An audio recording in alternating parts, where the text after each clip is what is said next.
네, 여러분 안녕하십니까?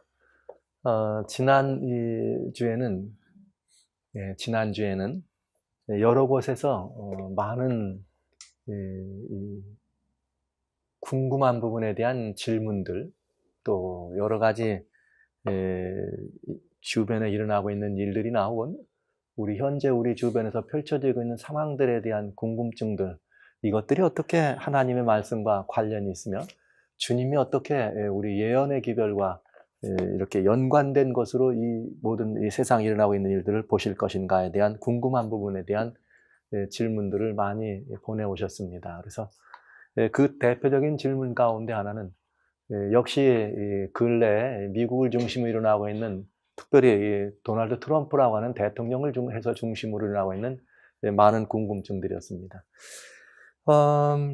제가 이번에 12월 2일부터 10일 사이에 일어나고 있는 한우카에 대한 말씀을 잠깐 여러분 말씀드렸는데, 그 비슷한 시기에 도널드 트럼프 대통령이 굉장히 유명한 표현이라기보다는 대단히 중요한 의미 있는 연설을 하나 한 게 있어요. 근데 그 부분에 대해서도 사람들은 어떤 그 예언적인 관심을 가지고 어떤 일일까 궁금해하는 것들을 보게 되었습니다. 여러분 아시는 것처럼 이 미국이라고 하는 곳에도 혐오 방지법이라고 하는 게 있어요. 그 다음에 이렇게 서로 간에 이렇게 차별을 금지하는 차별금지법이다, 이런 이 법들이 통과가 돼가지고 종교적인 이야기나 아니면 어떤 내가 가지고 있는 사상이나 이런 이념들을 많은 사람들에게 서로 강요하거나 아니면 그걸 펼치는 일이 이제는 좀 쉽게 펼치는 일이 쉽지 않은 그런 시절을 우리가 지금 지나가고 있는 그런 이 모습을 우리 자신이 스스로 보고 있는데, 이런 일이 있다 보니까 근래 공공장소나 공식적인 곳에서 크리스마스 시즌이 돼도 메리 크리스마스라는 인사를 하지 않습니다.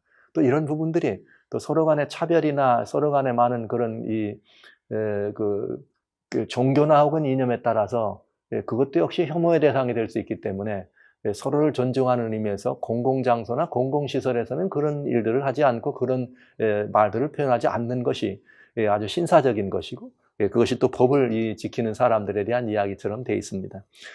그런데 금년에는 이 백악관에서 그래서 크리스마스 추리가 사라졌었는데, 작년부터 크리스마스 추리를 만들기 시작해서 금년에는 이런 표현을 도널드 트럼프 대통령이 했어요.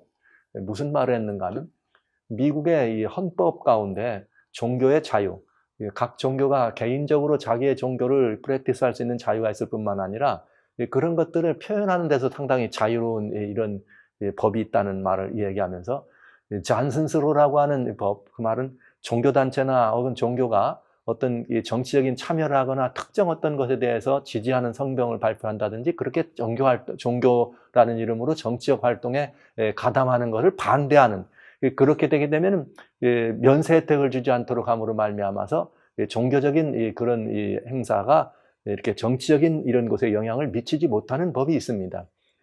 그 법을 트럼프 대통령이 취임 100일 기념을 하는 바로 그때 행정명령으로, 대통령령으로 이렇게 없앴다기보다는 이게 무효화시키고 그 법이 활성화되지 않도록 하는 행정명령을 내렸는데, 그 일과 관련되면서 금년에 다시 이 연말에 크리스마스 점등, 백악관에다 데코레이션을 하면서 점등 사인을 올리면서 대단히 굉장히 세계인들을 향해서 큰 소리를 한번 했어요. 그게 뭘 말했느냐?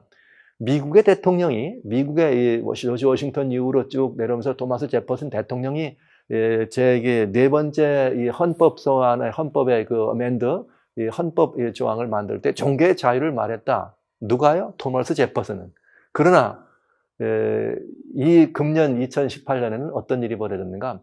그것이 헌법적인 가치가 있는 것이기 때문에 우리는 이 교회라고 하는 이런 그리스도인이라고 하는 이런 가치를 가지고 메리 크리스마스라는 인사를 우리는 할 수 있도록 하는 것은 굉장히 중요한, 다시 한번 이렇게 헌법적 가치를 부활시키는 그런 의미라고 설명을 합니다. 그러면서 두 줄 말을 했어요. 무슨 말을 했느냐면, 우리는 국가, 정부를 경배하지 않습니다. We do not worship government. 그 다음에 뭘 말했는가? We worship God. 우리는 하나님을 예배합니다. 이런 표현을 아주 그 이야기를 할 때 또 백악관뿐만 아니라 주변의 다른 여러 행사들에서 그런 말을 할 때 아주 기립박수를 받으면서 환호하는 이 모습을 보았습니다. 한 정치가가 그것도 전 세계인이 바라보는 나라, 전 세계의 가장 절대적인 다양한 대단한 이 주권을 행사하고 있는 그 나라의 최고 이 통치자가 전 세계인 앞에서 그 나라가 지금까지 약간의 그런 행사 종교적인 부분에 제한된 부분들을 철폐시키면서 종교의 자유를 이렇게 더 신장시키는 것과 같은 이야기를 하면서 우리는 하나님을 예배하는 사람들이다. 비록 나라에 정부가 있고 나라를 움직이는 국가기관이 있지만 이 국가기관, 가버먼트를 우리가 경배하거나 예배하는 사람들이 아니라 우리는 뭘 하는 사람들이냐? 우리는 하나님을 경배하는 사람들이다. 우리는 하나님을 경배한다고 하는 이런 표현은 대단히 중요한 의미가 있게 되겠죠. 특별히 하나님의 말씀을 가지고 있는 이 사람들. 그래서 요한계시록에 나와 있는 이 계시록 13장 11절로 나오는 양처럼 일어난 짐승에 관한 이야기. 그 나라가 미국이라고 하는 것을 이렇게 지적하고 있다는 거에 대해서는 이제는 성경 해석하는 모든 사람들이 대부분 다 그렇게 표현하거나 그렇게 해석을 해도 이의가 없는 그런 시절에 이 나라의 대통령이 그렇게 잠시 이렇게 종교적인 어떤 것들, 특별히 기독교적 가치관들이 점점 희석돼 가고 소멸되는 그러한 때 다시 한번 그런 가치관을 높이 들면서 백악관을 기도하는 백악관으로 바꿔버리는 그런 일들을 이번 그 도널드 트럼프 대통령이 실제로 그런 일을 하기 때문에 세계 사람들은 그 부분에 대해서 많은 관심이 있고 특별히 기독교인들은 그 부분에 대해서 이것이 어떻게 하나님의 예언이 성취되어 내려가는 하나의 과정과 경로가 아닌가 하는 궁금한 부분을 많이 가지고 있습니다. 좀 더 살펴봐야 되겠습니다. 그러나 한 나라의 대통령, 한 나라의 지도자가 전 국민 앞에서 또 세계인들이 바라보는 앞에서 하나님을 경배하는 것, 그렇지 않은 다른 것들은 다 경배 대상이 아니라고 하는 것과 같은 이야기를 공식적으로 선언한다고 하는 말은 대단히 중요한 의미가 있다고 보겠습니다. 근래에는 드문 이야기죠. 근래에 우리 주변에 가지고 있는 사고, 근래에 이 현재 이 포스트 마더니스트들이 완전히 관영해 있는 이 사고에는 그런 표현들은 쉽지 않은 표현입니다. 그러나 그런 표현들을 공개적으로 그렇게 할 수 있다고 하는 것은 특별히 어떤 의미가 충분히 있을 수 있다는 점에 대해서 여러분이 한 번쯤 생각해 보게 되는 시간을 지냈습니다.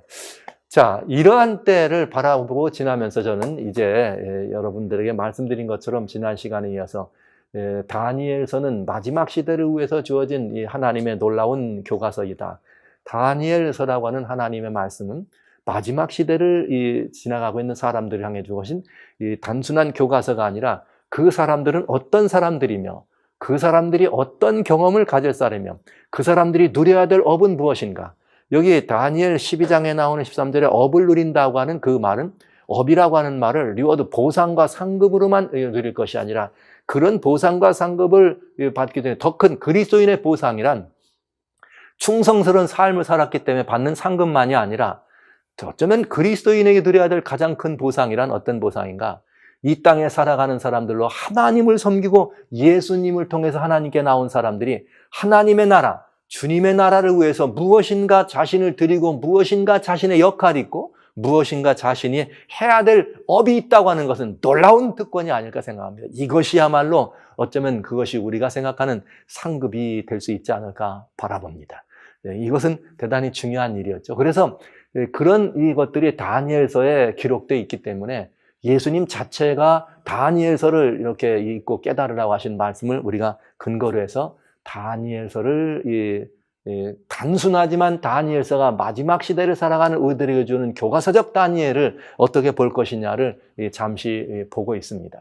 자, 오늘 이어서 이 다니엘서에 전에 말씀드린 대로 1장부터 6장까지는 마지막 시대를 살아가는 사람들에게 주어지신 그들이 겪어야 될 경험과 그들이 마땅히 감당해야 될 사명에 대한 아주 중요한 이야기가 순서대로 기록되어 있고 그 다음에 다니엘 7장부터 12장까지는 그 순서대로 기록되어 있는 것들이 역사적인 관점에서만이 아니라 어떻게 자세하게 그런 일들이 중간중간 일어나는지를 거대한 역사를 통해서 우리들에게 보여주셨다고 하는 것입니다. 그래서 1장부터 6장까지의 내용은 아주 우리 하나님을 아는 성도님들 또 미래에 대하여 예언에 대해 관심이 있는 분들은 아주 깊이 살피고 또 살펴봐야 될 내용들이 들었다고 하는 것이죠. 자, 그러면 다니엘 여기 1장은 말씀드린 바대로 다니엘이라고 하는 한 선지자가 태어나는 일입니다. 여기 이 다니엘서는 여러분 아시는 것처럼 이 하나님께서 선지자 다니엘을 이렇게 선택하시고 부르셔서 쓰실 때 그것이 이스라엘이라고 하는 이 온전한 유대 백성들이 평안한 시절을 살아갈 때가 아니라 오히려 유대 백성들이 포로로 끌려가 있는 시대. 그래서 유대 백성들이 포로가 돼가지고 이제는 고난이 있습니다. 다양한 계통의 이런 그 압제와 핍박 아래에서 이 하나님의 피택된 선지자가 그 백성들을 향해 주는 굉장히 중요한 인류 역사에 대한 미래의 모든 것들을 통칭해주는 그런 예언이라고 하는 것 때문에 더 깊은 의미가 있게 되겠습니다. 다니엘 1장은 지난 시간 보신 것처럼 1장 21절에 다니엘은 고레스 왕 원년까지 있다는 말씀들을 우리가 힌트로 얻으면서 다니엘은 어떤 시대인가? 예수님의 재림을 기다리는 사람들에 관한 이야기였다. 고레스 왕 원년이란 말은 포로된 유대인들이 원래 예루살렘으로 다시 돌아갈 수 있도록 하나님께서 그들을 섭리하신 그 일을 실제 인간 대리자로서 기름 부음을 받았다는 표현을 하면서 고레스 임금을 통해서 이 백성들을 돌아가라 하는 그런 명령을 내린 임금이었습니다. 그것처럼 예수 그리스도께서 역사의 마지막 순간에 이 땅에 오셔서 우리 모두를 다 주님과 함께 하늘 예루살렘을 향하여 우리를 데려가시는 사건에 대한 예표요. 그 일을 위해서 하나님께서 우리들에게 이렇게 이 다니엘서를 통해서 보여주신 것이고, 다니엘이라고 하는 사람은 마지막 시대를 살아가는 이 시대에 라오디게아 시대를 살아가는 성도들을 통하여 부활하는 사람들의 경험입니다. 그래서 이 다니엘이 해야 될 일이 뭐냐? 제일 중요합니다. 2장. 다니엘이 하는 일이 뭐냐? 2장에 나오는 것이 바로 다니엘이 하는 일이에요. 즉 마지막 시대를 살아가는 사람들이 해야 될 일입니다. 여러분 아시는 것처럼 다니엘 2장은 다니엘 선지자가 이제 이렇게 이 대왕이었던 느부갓네살이라고 하는 임금님이 꾼 꿈을 해석해내는 사건입니다. 다니엘 2장의 기록의 처음 출발은 어떤 기록의 출발이 되는가 하면 임금이 꿈을 꾸는데 그 꿈의 내용의 핵심이 뭐냐? 핵심이 무엇인가 하면은 그 꿈의 내용의 핵심은 뭐냐면 왕이 장래일을 생각할 때에 모든 장래일을 알게 하신 하나님께서 왕에게 장래일을 보여주셨다는 것이에요. 이것이 다니엘 2장에 주는 대단히 중요한 거예요. 여러분, 장래일이라는 것은 뭘 말해요? 역사죠. 뭔가 이 느부갓네살이라는 임금을 통해서 인류의 역사에 대한 미래에 대한 일을 설명해 주셨다고 하는 것입니다. 한 가지 기억하실 것도 있어요. 왜 이 이야기를 다니엘에게 주지 않고 느부갓네살이라는 임금한테 주었을까요?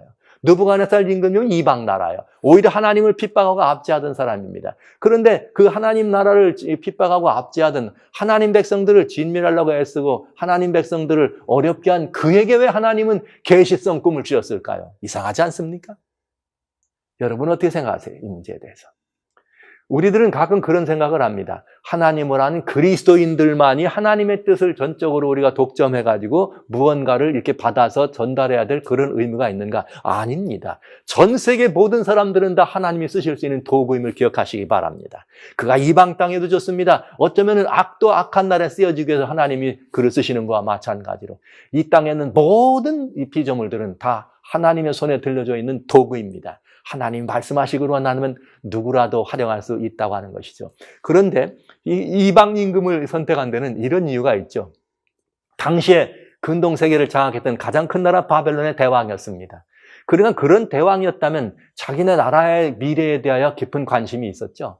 그 깊은 관심이 있었을 때 인류의 역사와 인류의 모든 미래를 주관하시는 분, 주관하시고 주권하시는 분은 누구라는 걸 보여줄 필요가 하나님이시라는 걸 보여줄 필요가 있었습니다. 그래서 다니엘 2장의 내용은 하나님이 이 모든 역사를 뭐 하신다? 주관하신다. 그리고 이 모든 역사의 주권자는 누구시다? 하나님이란 사실을 보여준 것이 다니엘 2장이 되겠습니다. 다니엘 2장은 여러분이 익히 읽으셔서 아실 것이에요. 다니엘 2장은 여러분들이 익히 읽으셔서 아는 것처럼 신상으로 금과 은과 동과 철로 되어 있는 신상으로 주어진 이 계시였습니다. 이 신상은 금과 은과 동으로 주어졌으며 이 금과 은과 동이라고 하는 이 신상으로 주어진 것들은 이 역사의 이 모든 주권을 행사할 가장 강력한 이 역사를 주관하고 일어나야 될 그런 나라들을 상징한다는 것을 우리 다 알고 있고요. 그러면서 이 역사는 인류의 역사로 신상에 예표되어 있으면서 이 역사는 마지막 시대에 돌나라가 임하면서 역사가 맞춰진다는 이야기를 우리는 알고 있습니다. 자, 여러분, 중요한 것은 이것입니다. 역사는 시종이 있다, 마지막이 있다. 근데 그 마지막은 무엇으로만 가능하냐? 돌나라라고 하는 뜨인 돌이 내려오면서 역사가 마지막이 있다. 우리는 이 뜨인 돌이라고 하는 말은 사람의 손으로 하지 아니하고 돌이 뜨였기 때문에 이 돌은 사람의 손을 대지 않았단 말은 살아있단 말입니다. 그렇다면 성경을 성경으로 풀어봤을 때 뜨인 돌의 의미는 베드로전서 2장 5절에 나와 있는 말씀과 같이 베드로전서 2장 4절에 있는 말씀과 같이 산돌이신 예수님, 돌이 뜨여있다는 말은 살아있다는 말이고요. 살아있다는 산돌이란 말은 예수님이란 의미가 되겠습니다. 그래서 이 예수님이시고, 예수님은 곧 고린도전서 10장 4절에 나오는 것처럼 우리들에겐 반석과 같은 의미로 주님이 우리들에게 다가오셨습니다. 그래서 뜨인 돌이라고 하는 말은 여러분 아시는 바대로 성경이 표현하는 대로 예수 그리스도를 상징할 수 있겠습니다. 그래서 뜨인 돌이 이 신상에 무엇을 철과 진흙으로 된 발과 발가락을 쳐서 부서뜨린다는 말은 예수님께서 역사의 마지막 때 뭐 하신다는 말이에요? 오시겠다는 얘기죠. 예수 재림 확실하다 이 말입니다. 예수님이 이 땅에 오시는 것 분명한 이야기라 이 말입니다. 그런데 역사는 뭐로 끝난다는 거예요? 그 예수님께서 재림하심으로 말미암아 끝난다는 이야기입니다. 예수님께서만이 이 인류의 모든 역사를 마감하실 수 있는 분이라고 하는 중요한 이야기입니다. 그런데 이제 문제는 뭐냐? 그때 예수님이 오시는데 예수님이 오실 때 이 예수님이 이루시는 그 거대한 돌나라가 이루어질 때 문제는 돌나라가 세워지는 것이 중요한 것이 아니라 이 돌나라에 누가 주인공이 되느냐 하는 것이 중요하지요. 이 돌나라의 주인공이 된다는 말은 예수님이 다시 이 땅에 오실 때 큰 영광과 권능을 가지고 이 땅에 오실 때 누가 그 예수님의 재림을 바로 영접하고 누가 예수께서 세우시는 그 아름다운 나라 그 주권이 넘어가지도 않는 망할 수 없는 그런 나라의 주인공이 되느냐 하는 것입니다. 그런데 성경은 이 부분에 대해서 우리들에게 분명하게 말씀해 주시죠. 뭐라고 말씀하셨는가? 이 성경은 우리들에게 이 뜨인 돌의 시대에 돌나라의 주인공이 될 수 있는 비결을 오직 믿음으로, 이 돌이 예수님이라면 우리는 오직 예수님을 믿음으로만 이 돌나라의 주인공이 될 수 있다고 하는 것을 우리들에게 보여줍니다. 그렇기 때문에 마지막 소위 시대를 살아간다고 하는 다니엘, 라오디게아 시대라고 계시록에 나와 있는 라오디게아 시대, 마지막 7번째 교회 시대를 장식할 이 시대의 사람들, 라오디게아 성도, 즉 한 사람 한 사람이 다니엘과 같이 옛날 다니엘이 부활한 것처럼 살아가야 되는 이 다니엘과 같은 사람들이 누려야 될 그들의 업, 그들의 사명은 무엇인가 하면 바로 이것입니다. 예수께서 오신다는 소리를 어떻게 하는 거예요? 크게 외치는 것입니다. 예수님이 다시 오신다는 것입니다. 그리고 이 예수님이 오실 때, 그 예수님이 오실 때 누구가 그 예수님이 세워주실 영원한 나라의 주인공이 될 수 있느냐? 그 사람은 누구냐? 이 예수님이 이 모퉁이 돌로 오셔서 이 모퉁이 돌 되고 이 다시 새로운 나라를 세우실 때 그 나라의 주인공이 될 수 있는 유일한 비결은 예수 그리스도 시험한 돌이요 모퉁이 돌이요 시온의 기초돌인 이 예수님을 믿는 자만이 그 나라의 주인공이 될 수 있다는 사실을 외치는 사람들입니다. 이 기별이 무슨 기별이냐? 바로 예수 그리스도께서 다시 오십니다. 그러나 우리 모두가 다 그 나라의 그 자리에 설 수 있는 사람들은 이 예수님을 믿는 것만이 유일한 소망입니다라고 큰 소리로 어떻게 하는 거예요? 외치는 것이죠. 이것이 마지막 시대를 살아가는 라오디게아 성도, 즉 다니엘이라 이름할 수 있는 그들의 사명입니다. 그래서 오늘 우리들이 해야 될 일이 있습니다. 오직 예수님밖에는 뭐가 없습니다? 희망이 없습니다. 오직 예수님밖에는 우리가 뭐가 없습니다? 기대할 분이 없습니다. 오직 이 예수님만이 인류의 거대한 산적한 모든 문제들에 대한 답이요, 예수님만이 역사의 어두운 경점을 통과하고 있는 이 어둡고 암울한 시대에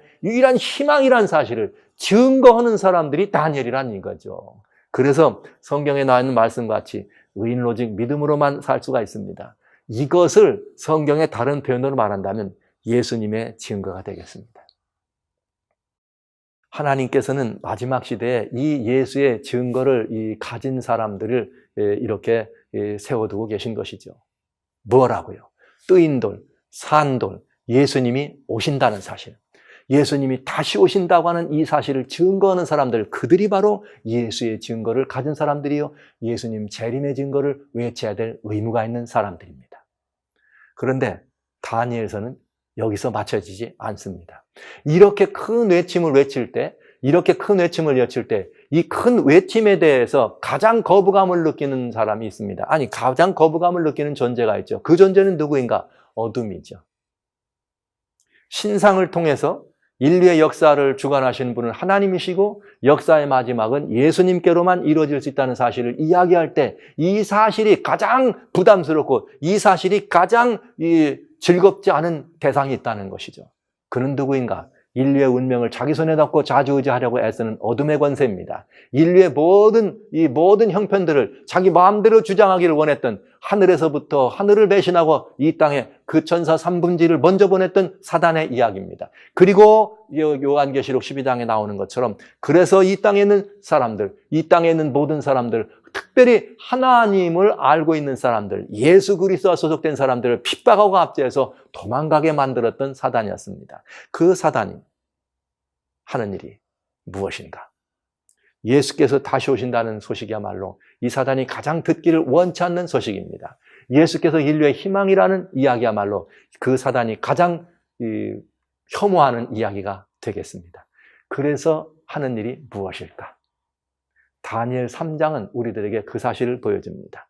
다니엘 3장은 느부갓네살이라고 하는 임금이 두라평지라고 하는 신할 땅 두라평지, 창세기 11장에 바벨탑을 쌓았던 바로 그 평지입니다. 거기에다가 뭘 세웠는가? 거대한 금신상을 세운 것입니다. 거대한 금신상을 거기다 세워놓고 무슨 일을 경험했는가? 모든 사람들을 사면육각 올릴 때 신상에게 뭐하라? 경배하라. 경배하라. 그리고 그 자리에 누가 들어가죠? 여러분 잘 아시는 것처럼 다니엘의 세 친구가 그 자리에 서 있게 됐고, 그들은 그 신상에 경배하지 않음으로 말미암아 극렬히 타는 보통 때보다 7배나 뜨거운 풀무불에 집어 던져지는 경험을 하게 됩니다.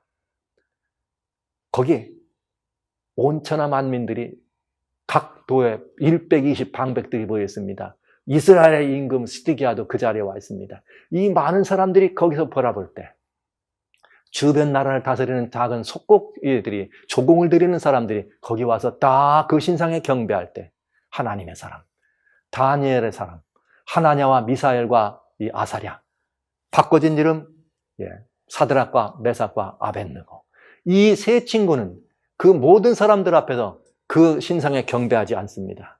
여러분, 이것이야말로 전 세계인이 바라보이는 그 앞에서 뭐하고 있는 사건이에요? 큰 소리로 상천하지의 하나님은 오직 누구뿐이다? 이 극렬히 타는 풀무불에서 우리를 건질 수 있는 유일하신 하나님은 누구뿐이다? 상천하지의 야훼 하나님밖에는 없다. 우리는 그 하나님을 섬기는 사람이고 그 하나님에게만 경배하는 사람들이다. 그런데 만약에 우리가 그 하나님께만 경배하기 때문에 이 금신상에 절하지 않을 때 우리를 이 풀무불에 집어넣는다 할지라도, 왕이 우리에게 거기서 우리를 풀무불에 집어넣는다 할지라도, 그래서 우리가 거기서 비록 타 죽는다 할지라도 우리는 하나님 외에는 경배하지 않는다는, 하나님 외에는 우리는 경배할 수 없다고 하는 이 세 친구의 고백과 함께 풀무불에 들어간 그들과 그들의 고백을 그대로 주님 들어, 무슨 소리야? 그리 아니하실지라도 너 무슨 소리야? 내 이름을 위해서, 내 나라를 위해서, 나의 명예를 위해서 저 왕이 만든 신상에게 죽을지라도 경배하지 않겠다는 그대들을 버린다면 그건 아니지. 그리고 누가 그 곁에 하셨는가? 인자의 모습으로 오신 예수님을 그들은 본 것입니다. 그리고 풀무불 속에서 그들은 살아남습니다. 이 이야기는 바로 마지막 시대를 감당해야 될 사람들이 겪어야 될 이야기라 하는 이야기죠. 계시록 12장에는, 계시록 12장 17절에는 여자의 남은 자손이 탄생합니다. 그리고 이 여자의 남은 단손이라는 사람은 누군가? 하나님의 계명과 예수의 증거를 가진 사람들입니다. 다니엘 1장에서 하나님의 계명이 등장하고요, 다니엘 2장에서 예수의 증거가 회복되는 것을 보셨습니다. 다니엘 3장에서 이 두 개를 가진 사람들이 등장하는 것입니다. 그런데 그것처럼 계시록 12장 17절에 그런 말이 나오면서 요한계시록 13장에는 하나님의 사람들을 진멸하려고 하는 용의 이 군대, 하나님의 사람들을 핍박하려고 하는 용의 이야기가 그곳에서 등장하게 되죠. 그래서 계시록 13장의 전반부에는 하나님의 계명을 바꾸는 사람들, 그러면서 하나님의 백성들을 이 죽음으로 몰아가게 하려고 하는, 그리고 요한계시록 13장의 후반부에서는 바뀌어진 계명을 가지고, 즉 이건 무슨 말인가 하면, 여러분, 우상을 세우려면 하나님을 믿는 사람들은 우상을 세우는데 경배하지 않아요. 그러면 하나님을 믿는 사람들을 우상에게 경배하게 하려면 뭘 해야 되느냐? 하나님의 계명을 바꿔야 합니다. 뭐라고 바꾸면 됩니까? 우상에게 경배해도 뭐하다고요? 괜찮다고 말하면 사람들이 바꾸는 걸 알 테니까 그 계명만 뭐 하면 되는 거예요? 빼버리면 되는 것이죠. 이런 계명을 바꾸는 일이 있겠죠? 그 일을 누가 하는 거예요? 바로 계시록 13장의 두 번째 짐승이 하지 않습니까? 우상을 세우는 것입니다. 그리고 하나님의 계명과 반대대로 그 우상에게 경배하지 않는 모든 사람들은 어떡하리라? 경배하지 않는 모든 사람들에게는 다 죽음이라고 하는 대가를 치르도록 그렇게 강제하고 위협하고 협박하는 일을 우리는 보게 됩니다. 자, 이런 일들이 마지막 시대에 과연 있을 것인가? 우리 다니엘이 보여주고 있는 마지막 때 있어야 될 그런 예언들이 실제로 우리 주변에 일어나고 있는가? 만약 그것이 우리 주변에 지금 일어나고 있다면 그것은 굉장히 중요한 한 시점을 우리는 지나가고 있다고 하는 것이죠. 마치 다니엘 3장에 나오는 두라평지에 금신상을 세우는 사건이 이루어진 것처럼 지금 오늘 우리는 이 시대가 바로 그 두라평지에 신상을 세우는 것과 마찬가지로 새끼양같이 올라온 짐승을 통해서 우상이 세워지고 있는 바로 그 시절을 살아가고 있다면 지금은 매우 중요한 시점이라고 볼 수밖에 없다고 하는 것이죠. 실제 이제 우리는 그런 사건들을 보고 있습니다. 우리는 그런 사건들을 보고 있는데 그것은 무엇인가? 여러분 아시는 것처럼 지난 2015년은 아주 중요한 해입니다. 예언적 기점에서 중요한 해다 이렇게 말씀을 드리겠습니다. 왜냐하면 2015년 제70차 유엔총회에서 인류 역사에 매우 중요한 이 시점을 지나가면서 정치적인 세계적인 가장 높은 정치적 지도자와 세계적인 정치 지도자들이 다 모입니다. 다 모인 자리에서 2015년부터 2030년 사이에는 할 수만 있다면이 아니라 그들은 아주 애써서 전 세계가 하나의 통치 시스템으로 우리가 돌아가는 그런 의논들을 하고 2015년부터 2030년까지 우리는 그런 이 인류 역사의 이 한 도막장을 장식해 가자고 하는 결의가 이루어집니다. 그렇게 해서 거기에는 세계 가장 높은 영적 지도자인 프란시스코 교황과 가장 높은 정치적 파워를 가지고 있는 나라인 미국의 대통령이 합작하면서 이제 그때 이후로 모든 나라들이 하나로 돼가는 하나의 통치 시스템을 만들어가는 과정에 출발하게 된 것이죠. 그 대표적인 예가 COP21 2015년 15일에 열렸던 파리 회의입니다. 그 파리 회의 때부터 이 일이 앞장서서 진행되기 시작했고요. 70차 유엔 총회에서 여러 가지 다양한 아젠다를 만들어서 그런 아젠다를 중심으로 보이는 것이죠. 빈곤을 대체하는 일은 좋은 일이고 바로 필요한 일입니다. 가난한 사람들에게 먹을 걸 공개하는 것은 아주 중요한 일입니다. 아주 필요한 일입니다. 무너지고 망가져가는 이 기후가 지금 변화되고 있습니다. 더워지고 있습니다. 해수면이 올라오고 있습니다. 태양이 뜨거워지고 있습니다. 이런 문제에 대한 답을 내리는 것은 중요한 일이고 필요한 일입니다.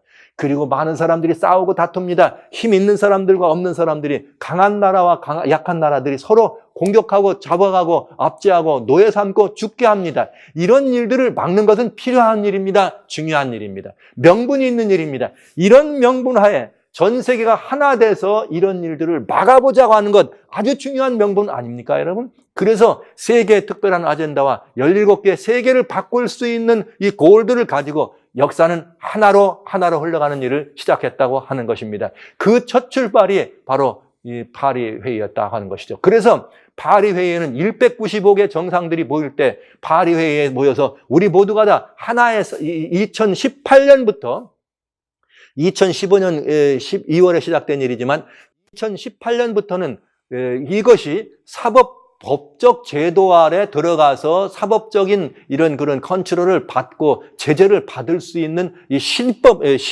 실정법으로 이렇게 활성화될 수 있는 법을 만들어가고 그런 법을 만들어가는 일에 195개 정상들이 조인하게 된 것이죠. 그들이 조인하는 날 여러분 아시는 바대로 로마의 바티칸 이 바실리카 이 벽에는 거대한 이 사자상이 말이죠. 프로젝트됩니다. 벽에다가 원 라이언 on the church. 교회 위에 하나의 거대한 사자상을 이렇게 프로젝트하면서 이 세계에 가장 이름 있고 인기 있고 가장 영향력 있고 파워 있는 로마 바티칸의 교황청의 교황이 전 세계 지도자들이 2030년까지 이르러서 이 모든 일을 이루는 그 일에 사인을 하게 하는 그런 일을 경영해서 모든 세계가 하나로 가고 있다고 하는 것입니다. 그리고 그 모든 일들을 미국이 앞장서도록 한 것이죠. 그래서 이 미국이 그렇게 앞장서도록 하는 그런 일들에 미국이 움직이는데, 여러분 아시는 바대로 이제 세계적인 가장 강력한 정치적 리더십과 세계에서 가장 강력한, 가장 존경받는 종교적 리더십이 합작품이 탄생하게 된 것입니다. 여러분, 종교적 리더십이 지금 거의 세계 종교적 리더십이 거의 하늘을 쏟았다 해도 과언이 아닙니다. 2018년 여러분 아시는 것처럼 금년에 바티칸에서 이런 발표가 있었습니다. 물론 바티칸에서 발표했다기보다는 교황 프란치스코 교황이 성경에 나와 있는 주기도문의 내용을 바꿨으면 좋겠다, 이런 표현을 했습니다. 주기도문의 내용이 여러분 아시는 것처럼 우리를 시험에 들지 말게 하옵소서, 이렇게 되어 있는 주기도문을, 그러지 말고 우리가 어떻게 하자는 거예요? 시험에 들어가지 말자. 이 말은 하나님이 주선하고 하나님이 섭리하는 우리의 삶이, 그것이 아니라 우리의 애씀과 우리의 노력으로, 우리의 행위로 이렇게 그런 부분들에 들어가지 말자고 하니까, 이거 구원론으로 말한다면 이런 것이에요. 주기도문은 전적으로 은혜 구원을 설명하고 있는 것입니다. 믿어 들어가는 구원을 설명해주고 있습니다. 하나님이 우리의 주권자임을 기억하는 것입니다. 하나님의 우리의 주권적 사랑으로 우리를 구원하시는 분, 건지시는 분임을 설명해주고 있습니다. 그러나 이 주기도문을 우리가 시험에 들지 말자, 우리가 서로 시험에 들지 말자, 이런 말을 한다면 이제는 하나님의 주권이 아니라 우리의 애씀과 우리의 행위가 드러나게 된다는 것이죠. 그래서 이것은 굉장히 중요한 문제가 되죠. 굉장히 중요한 문제가 되죠. 이미 중세에는 바로 행위 구원의 핵심이었던 교권 구원이라고 하는 이것이 중세의 암흑을 가져왔다는 것을 생각한다면 매우 위험하고 매우 정말 두려운 그런 발상이 아닐 수가 없습니다. 자, 종교적인 리더십은 그렇다 치더라도 정치적인 리더십은 어떻습니까? 이런 정치적인 리더십을 가지고 있는 미국이 이제 또 어떤 일을 경영했는가? 여러분 아시는 것처럼 오바마 대통령 때는 건강보험법이라는 가지고 사람들을 이렇게 하나로 이렇게 묶어가는 과정들을 만들어 보려고 했습니다. 여러분, 소위 말하는 메리칩이라고 하는 이런 것들은 짐승의 표 많이 얘기해요. 메리칩은 짐승의 표가 아닙니다. 그러나 짐승에게 우상을 하도록, 짐승의 우상에게 경배하도록 하는 일이 분명히 역사의 경점에 나타나게 되어 있죠. 여러분 계시 13장에 말씀하신 것처럼 그때 짐승의 우상에게 경배를 하게 하려면 뭐가 필요해요? 하는지 안 하는지를 알아야 될 것이고, 한 광장에다 다 불러다 놓을 수 없잖아요. 다니엘서는 두랍 형제에다가 유명한 사람들을 다 불러놨지만 지금 전 세계 사람들을 불러놓을 길이 있습니까? 없잖아요. 그러나 무엇을 이런 일은 가능하게 우리들에게 해주느냐? 그러나 이 베리칩은 어떤 역할을 할 수 있는가? 이 칩은 짐승의 우상에게 경배하는 사건이 일어날 때 그것을 경배를 할 수 있도록 하는, 경배하도록 하기 위해서 사람들을 움직이는, 통제하고 관리하는 시스템으로서 아주 중요하죠. 그런데 이 미국은 사실 건강보험법이라고 하는 것이 통과되기 훨씬 전부터 2005년부터 다른 법이 있었습니다. 그런데 그 법이 국민 모든 사람들을 연방에서 통제하는 것이 우연일이기 때문에 그 일을 할 수가 없었죠. 그런데 건강보험법을 만들어가면서 연방에서 의료보험 시스템을 통치하는 일들을 할 수 있는 과정을 살구머니 이렇게 만들어 가게 된 거예요. 그러나 2010년에 미 의회에서 이 건강보험법이 통과되면서 2017년부터 의무적으로 이 법을 따르도록 이렇게 법이 내려졌습니다. 이런 법이 내려졌을 때에 나라들은 이것이 우연이다 그랬어요. 똑같이 다른 이 법과 같이 연방정부가 개인의 신상을 관리하는 것은 우연이다. 근데 헌법재판소에서 2013년에 아니다, 이렇게 우연이 아닌 것으로 발표됩니다. 그러니까 여러분, 이 연방에서 개인의 신상을 관리하는데 이 사람들의 유익을 위해서, 테러나 국가의 안보를 위해서 관리하는 것이 우연이 아니라는 이야기가 자연스럽게 나오니까 이제는 어둠이 하려고 했던 통제 시스템은 이제는 언제든지 발효될 수가 있게 된 것이죠. 그런데 건강보험법은 오바마 대통령이 만들었지만 오바마 대통령이 만들었던 이 건강보험법 시행하는 이 베리칩 문제나 혹은 이런 여러 가지 것들이, 그런 것들이 이제는 어떻게 됐느냐. 새로 이 대통령이 이렇게 이 오바마 대통령의 뒤를 이어서 새로운 이 대통령, 도널드 트럼프 대통령이 이 대통령이 되면서 여러분 아시는 것처럼 이 건강보험법이 리피어 이렇게 다 무효화되는 일을 경험하게 됩니다. 그런데요, 중요한 일이 있죠.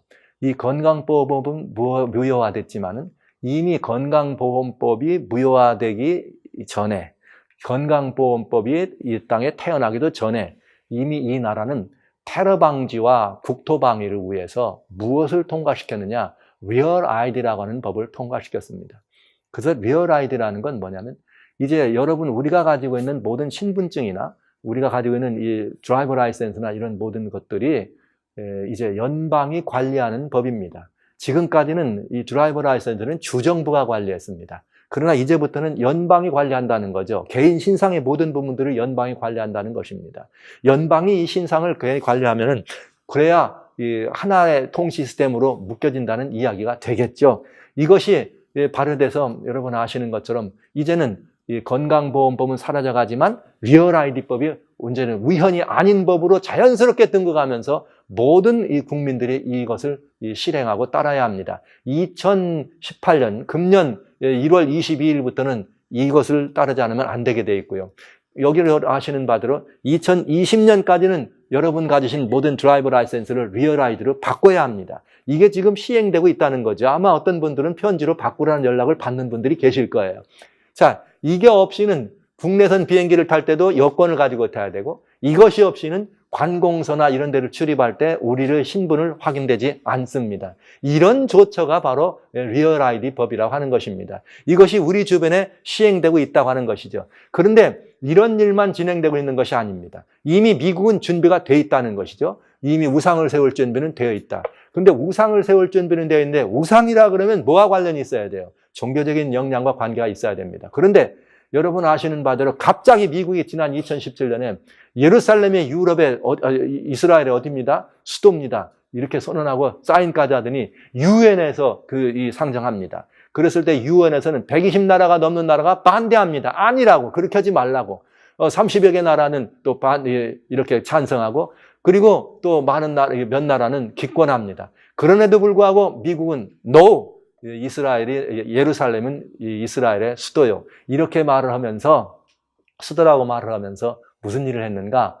이제 금년 5월 달에는 예루살렘에다가 미국의 대사관을 설립하게 되죠. 자, 이제 이건 뭘 말하는가? 여러분, 성경 예언에 들어있는 여러 가지 다양한 것 가운데 이제 미국이라고 하는 나라가 이제 그런 어떤 것들을 우상을 세우는 그런 일들을 한다고 할지라도 종교적인 영향력을 가지고 행사하는 걸 앞장선다 할지라도 거의 손색이 없는 자리에까지 올라왔다고 하는 것이에요. 여러분 아시는 바처럼 하누카 축제 때 이스라엘에서는 네타냐후 소상이 미국의 대통령을 데려다가 하누카 이 촛불 점등식에 참여시키고 미국에서는 트럼프 대통령이 여기 이스라엘의 그 라바이를 데려다가 유대 사람들을 모아놓고 백악관에서 하누카 이 촛불 점등식을 하지 않습니까? 그리고 거기서 이렇게 말합니다. 하누카의 촛불은 7촛대에다가 촛불을 붙이는데 그동안 이스라엘이라고 하는 상징하는 한 촛대를 가지고 붙였지만 그 사람들은 미국을 또 다른 촛자라고 얘기할 만큼 인류의 역사 속에 미국을 이제는 종교적인 의미에서까지라도 굉장히 중요한 위치에 올려놓는 사건을 우리는 보게 됩니다. 자, 이렇다면 이제 우리가 바라볼 수 있는 일은 무엇인가? 성경이 말하고 있는 우상을 세우고 모든 이렇게 사람들이 경배하도록 할 때 하지 않으면 다 죽게 하더라. 그러면 죽게 하든지 아니면 사고 파는 일을 못하게 하든지 이런 제도적으로 압제하고 이렇게 그것들을 하지 못하도록 하는 일이 있겠다 이거죠. 이런 일이 우리 주변에서 어떻게 된다? 일어날 수밖에 없다. 이것을 다니엘 3장이 보여준 것입니다.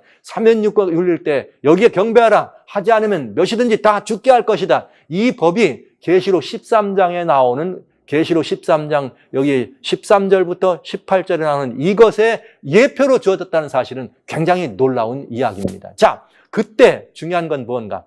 우상에게 경배하는 일을 또 우상을 세우는 일을 하고 우상에게 경배하기 위해서 미국이 어떤 일을 하는 것보다 더 중요한 게 있어요. 그건 뭐냐? 다니엘 3장의 핵심 이야기는 신상에 경배한다는 것이 핵심이 아닙니다.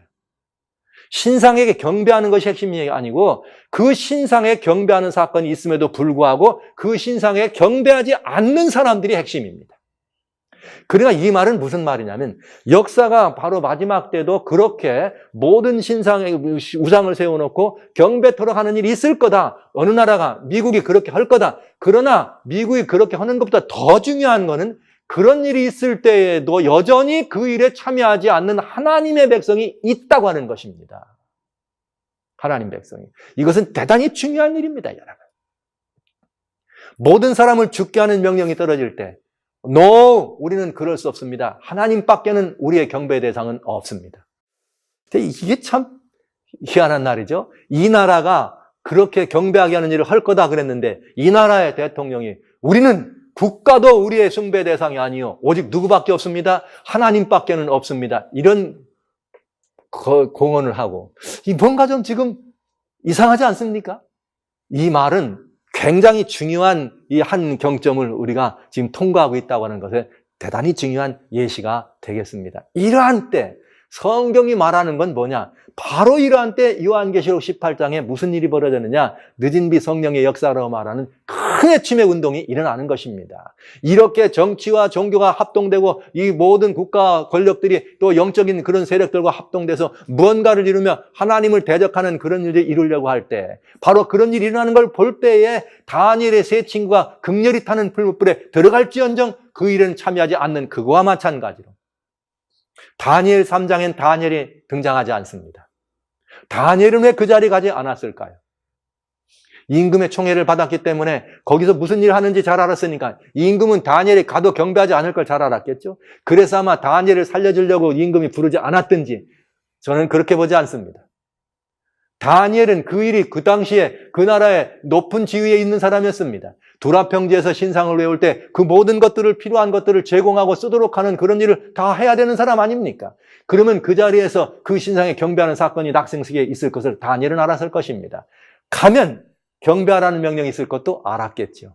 그러면 경배하라는 명령을 들었으면 경배를 해도 다니엘은 하나님께 버림되는 것이요. 경배를 안 하면 왕에게 버림받는 사람. 그렇다면 다니엘은 뭘 선택할까요? 가도 죽고 안 가도 죽는다면 차라리 안 가고 하나님과의 두 분 사이에 더 은밀한 관계에 서 있는 그런 이 시간을 갖지 않았을까요? 다니엘의 세 친구는 지방관원이었습니다. 그러니까 신상 낙성 예식에 오라 그러니까 명령 따라 왔습니다. 경배하는 일이 거의 진행된 것입니다. 느닷없는 상황이었습니다. 그러나 그들은 그 자리였지만 느닷없는 명령이었지만 거기에 참여하지 않습니다. 이것은 아주 중요한 이야기를 우리에게 보여줍니다. 마지막 때에 저는 이미 마지막 때 하나님께서 우리에게 보여주신 예정된 예언의 진행도표를 보여드렸습니다. 이런 일이 일어날 때 우상이 설립되고 우상이 세워지는 사건이 벌어질 때 해야 될 일이 있다. 그땐 무슨 일이다? 큰 외침입니다. 무슨 큰 외침입니까? 다니엘의 세 친구가 보여준 큰 외침입니다. 다니엘의 세 친구는 왕이시여 우리는 그리할 수 없습니다. 죽는다고 할지라도 그리할 수 없습니다. 상천하지에 우리가 경배할 분은 오직 하나님밖에는 계시지 않습니다. 이 고백입니다. 이것이 큰 외침입니다. 이것이 중요한 일입니다. 이제 이 일에 대하여 하나님의 심판이 있을 것을 기억하십시오. 하나님께서 이 일의 주권자이심을 이야기합니다. 이런 역사적 한 경점을 통과하는 그들이 어떤 사람인가? 바로 이 시대를 살아가는 다니엘입니다. 다니엘 3장은 바로 그것을 보여준 것입니다. 여러분, 다니엘 3장은 우리들에게 대단히 중요한 것을 보여준 것이에요. 예언의 도표 속에 들어있는 짧은 환난이 시작된다고 하지만 그때 그냥 그것은 단순한 환난이 아닙니다.